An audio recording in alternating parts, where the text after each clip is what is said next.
আসসালামু আলাইকুম, hi guys, welcome back to my channel. দেখুন, আমি আজকে হেলনের ডাল দিয়ে ভর্তা বাটবো। এই হেলনের ডালের ভর্তাটা খেতে এত মজা।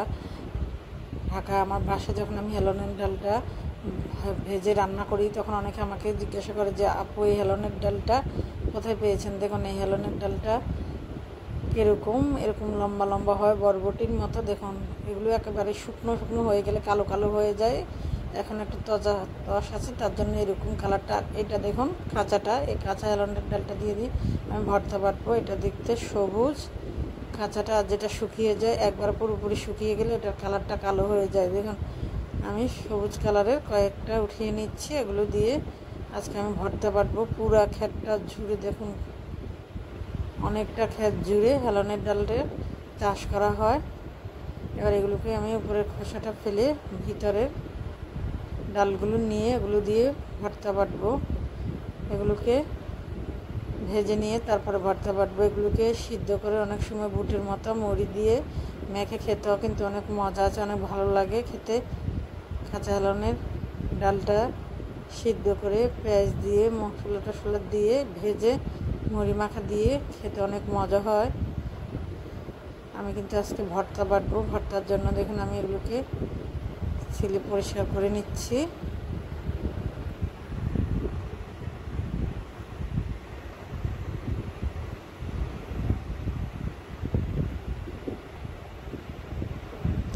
আর সবগুলো ছিলে হয়ে গেছে। এবার আমি নিয়ে নিয়েছি একটা টাকি মাছ। টাকি মাছের মাথাটা ফেলে হলুদ আর লবণ মরিচ মেখে এটাকে আমি ভাজছি। এক পাশ ভেজে আরেক পাশে রেখে এই পাশটায় আমি দিয়ে দিব হেলনের ডাল। ডালের সাথে দিয়ে দিচ্ছি আমি কয়েকটা কাঁচামরিচ। ডালটা 4 থেকে 5 মিনিট ভেজে নেব।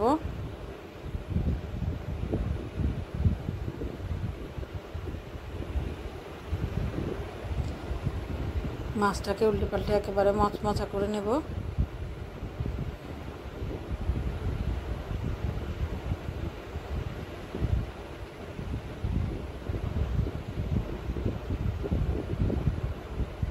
এই ডাল ভাজাগুলো প্রায় আমার হয়ে এসেছে। এবার এর সাথে আমি দিয়ে দিব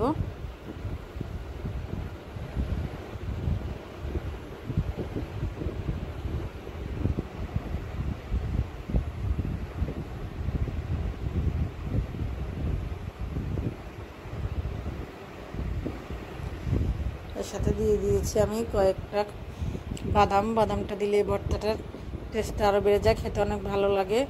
আপনারা না চাইলে নাও দিতে পারেন, শুধু হেলনের ডালটা দিয়েও ভর্তা বানাতে পারেন। বাদামটা দিলে খেতে আর একটু ভালো লাগে। বাদামগুলোকে আমি ভালোভাবে ভেজে নিচ্ছি।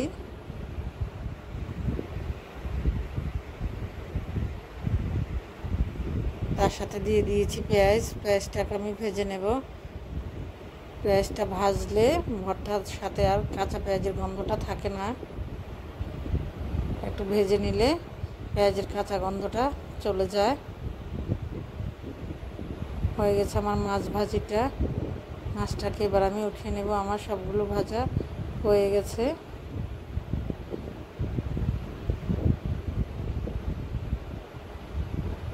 এবার মাছটার কাঁটাটা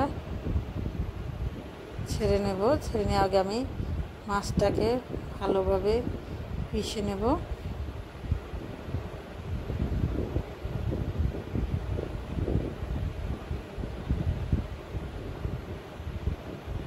এই হেলনের ডালটার নোয়াখালীতে অনেক হয়, অনেক জমিতে হেলনের ডালটা চাষ করা হয়, কিন্তু অনেক মানুষ এই হেলনের ডালটা দেখতে চিনেও না যে এটা কীরকম হয়, দেখতে কীরকম। এগুলো বরবটির মতো এরকম লম্বা লম্বাই হয়। মাছটাকে একেবারে আমি ভালোভাবে পিষে নেব। হেলনের শুকনো ডালটাকে উপরের খোসাটা সারিয়ে তারপরে এটাকে মাছের মাথা দিয়ে রান্না করা যায়, কিংবা মাংস, মুরগির মাংস বা গরুর মাংসের সাথে হেলনের ডালটা রান্না করে খেলে অনেক মজা লাগে। আর কচি যে হেলনের ডালটা দিয়ে ভর্তা কিংবা ভেজে খেতে অনেক মজা হয়।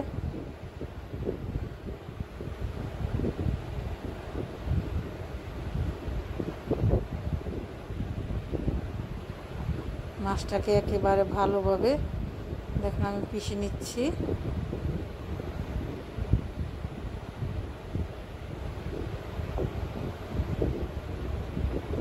মাছটা পিষে হয়ে গেছে, এবার ডাল আর মরিচগুলো একটু একটু করে পিষে নেব।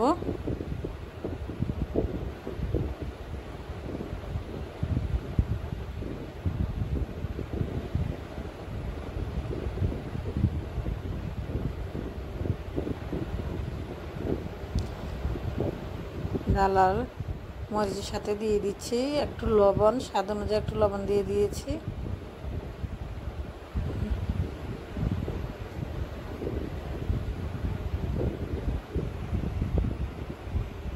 হয়ে গেছে আমার ভর্তা বাটাটা। এবার আমি সবগুলোকে ভালোভাবে মিক্স করে নেব।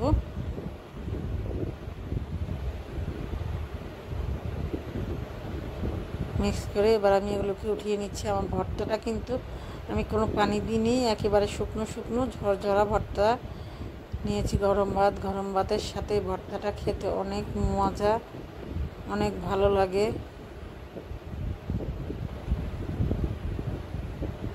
যাদের বাড়িতে হেলানের ডাল চাষ করা হয়, কাঁচা হেলান দিয়ে এভাবে ভর্তাটা বেটে খেয়ে দেখতে পারেন, অনেক ভালো লাগে, অনেক মজার, অনেক স্বাদের একটা ভর্তা। আজকের মতো এখানে শেষ।